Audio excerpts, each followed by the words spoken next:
Hey there! In this quick Canva tutorial, I'll show you how to create amazing designs, even if you're just starting out.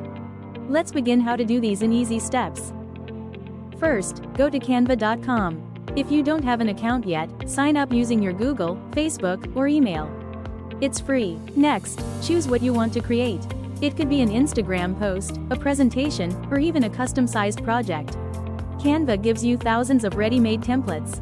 Just click the one you like, and it'll load in the editor. To edit the text, just click on it and type your message.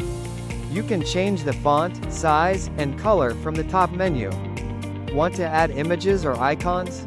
Click Elements, or Photos, on the left, then drag anything you like into your design.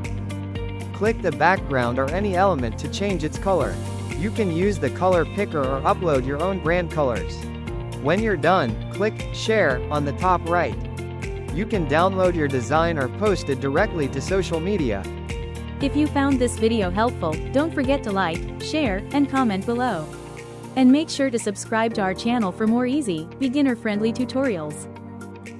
For full tutorials, exclusive content, and more beginner-friendly learning resources, head over to our website at resources.entrepreneurshipsg.com. Keep learning, stay curious. See you there.